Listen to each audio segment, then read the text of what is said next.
లో చేరే దిశగా వైఎస్ కుమార్తె షర్మిల అడుగులేస్తున్నారు.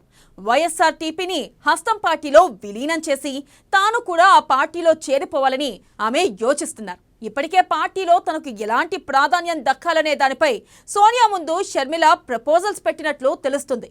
మొత్తం మీద వచ్చే ఎన్నికల్లో కాంగ్రెస్ వైపే షర్మిల నిలుస్తారనేది క్లియర్ అయిపోయింది.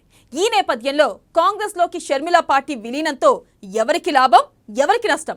అసలు షర్మిలను వద్దన్న వారెవరు, రమ్మంటున్న వారెవరు? Let's watch the story.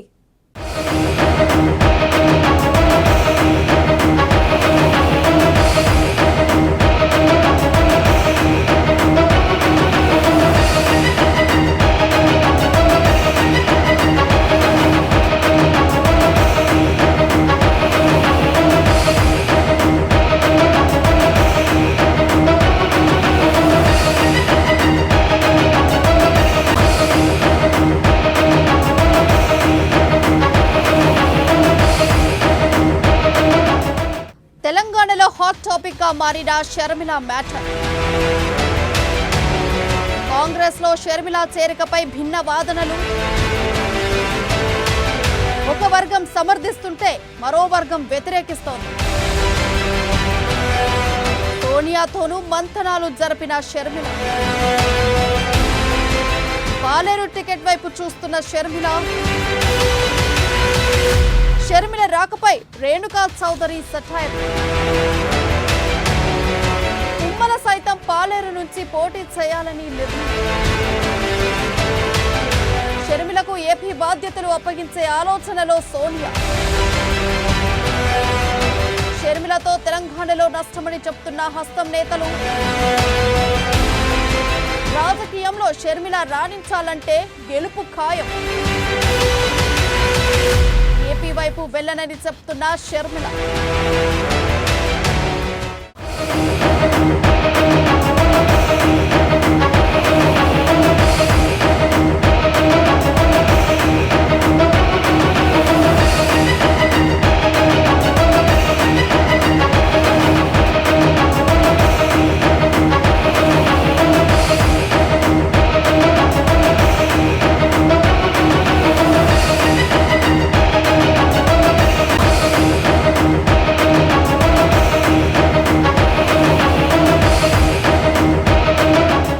YSRTP అధ్యక్షురాలు వైఎస్ షర్మిల వ్యవహారం తెలంగాణ కాంగ్రెస్ లో అనవసర చర్చకు దారితీస్తోంది. ఇప్పటి వరకు కీలక నేతలు చాలా మంది కాంగ్రెస్ లో చేరినా ఎలాంటి సమస్యలు ఎదురు కాలేదు. కానీ షర్మిల చేరికపై కాంగ్రెస్ లోనే భిన్న వాదనలు వినిపిస్తున్నాయి. ఒక వర్గం షర్మిల చేరికను సమర్థిస్తుంటే మరో వర్గం వ్యతిరేకిస్తోంది. మరోవైపు షర్మిల తన పార్టీని కాంగ్రెస్ లో విలీనం చేసేందుకు రెడీ అవుతోంది.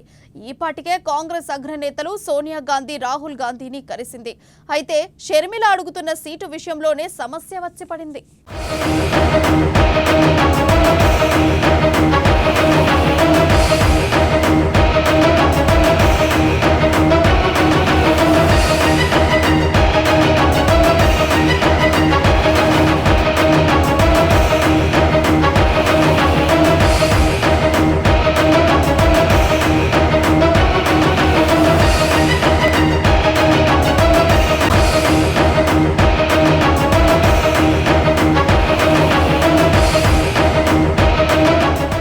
వైఎస్ఆర్టీపీని కాంగ్రెస్ లో విలీనం చేసిన తర్వాత షర్మిల ఖమ్మం జిల్లా పాలేరు నుంచి పోటీ చేయాలని భావిస్తోంది. ఇదే సీటు నుంచి కాంగ్రెస్ సీనియర్ నాయకురాలు, స్థానిక నేత రేణుకా చౌదరి టికెట్ ఆశిస్తున్నారు. షర్మిలకు పాలేరు టికెట్ ఎలా కేటాయిస్తారంటూ ఆమె కాంగ్రెస్ ను ప్రశ్నిస్తున్నారు. కాంగ్రెస్ పార్టీలో చేరి సీటు పొందాలంటే అర్హత ఉండాలని, షర్మిల స్థానిక నాయకురాలు కాదని రేణుకా చౌదరి వాదిస్తున్నారు. షర్మిలకు టికెట్ విషయంలో అధిష్టానం ఎలాంటి హామీ ఇవ్వలేదని రేణుక అంటున్నారు. ఇదే పాలేరు నియోజకవర్గం నుంచి సీనియర్ నేత తుమ్మల నాగేశ్వరరావు కూడా టికెట్ ఆశిస్తున్నారు. ఆయన స్థానికుడు కావడం, రాజకీయ అనుభవం ఉండటం, ఆర్థికంగా బలంగా ఉండటం వంటి కారణాలతో తుమ్మలకు దాదాపు సీటు ఖాయమైనట్లు తెలుస్తోంది. త్వరలోనే కాంగ్రెస్ అధ్యక్షుడు ఖర్గే, రాహుల్ సమక్షంలో తుమ్మల కాంగ్రెస్ లో చేరుతారు. ఇదే జరిగితే షర్మిలకు పాలేరు టికెట్ దక్కే అవకాశమే లేదు. ఇంకెవరన్నా మిగిలారా పాలేరుకి? ఆమె డిసైడ్ అయిపోతే సరిపోయిందా? ఇవన్నీ అనవసరం. ఆంధ్రాలో ముందు అమరావతి రైతుల సమస్య పరిష్కరణ చేయమని అన్నేగాడు కూర్చొని ఉండేది. అంత రాజకీయ అనుభవం ఇది అవగాహన ఉన్నోళ్ళు అక్కడ పోతుంది. అన్నెసెసరీ, ఇవన్నీ అన్నెసెసరీ. చర్చలు జరిపితే అధిష్టానం ఎస్సలిందా? చర్చలు ఎవరైనా మాట్లాడవచ్చు. మాటలపై జీఎస్టీ లేదుగా. పాలేరు టికెట్ దక్కకపోతే షర్మిల ఏం చేస్తుంది అనే దానిపై ఆసక్తి నెలకొంది. షర్మిలను ఏపీకి పంపి కాంగ్రెస్ బాధ్యతలు అప్పగించాలని హైకమాండ్ భావిస్తోంది. దీనికి షర్మిల అంగీకరించడం లేదు. ఆమె తెలంగాణ నుంచే పోటీ చేయాలని భావిస్తోంది. తెలంగాణలోని రేవంత్ వర్గం కూడా షర్మిల కాంగ్రెస్ లో చేరడాన్ని సమర్థించడం లేదు. అందుకే ఆమెను ఏపీకే పంపించాలని సూచిస్తున్నారు.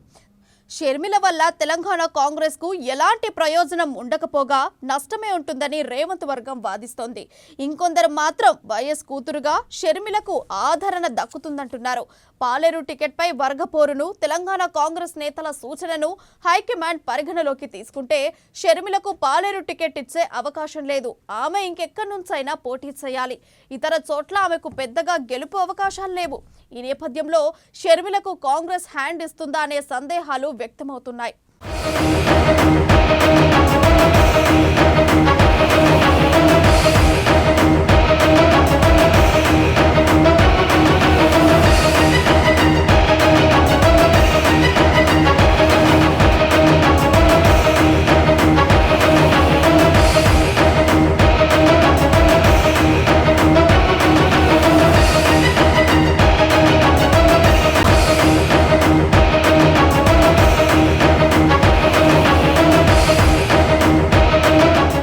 రాబోయే ఎన్నికల్లో పోటీ చేసి తన అస్తిత్వాన్ని నిలుపుకోకపోతే షర్మిలకు ఇబ్బంది తప్పదు.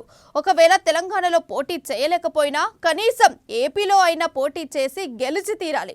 అప్పుడే షర్మిలకు రాజకీయ భవిష్యత్తు ఉంటుంది. లేదంటే పార్టీ విలీనం తర్వాత పోటీ కూడా చేయలేకపోవడం అంటే షర్మిలకు పెద్ద అవమానంగానే భావించాలి. అయితే షర్మిల సేవల్ని ఏపీలో వాడుకొని లబ్ధి పొందాలని కాంగ్రెస్ భావిస్తోంది. అందువల్ల షర్మిలకు ఏపీలో మంచి ప్రాధాన్యం దక్కే అవకాశం ఉంది. ఈ పరిస్థితుల్లో షర్మిల కాంగ్రెస్ ఎలాంటి నిర్ణయానికి వస్తారో చూడాలి మరి.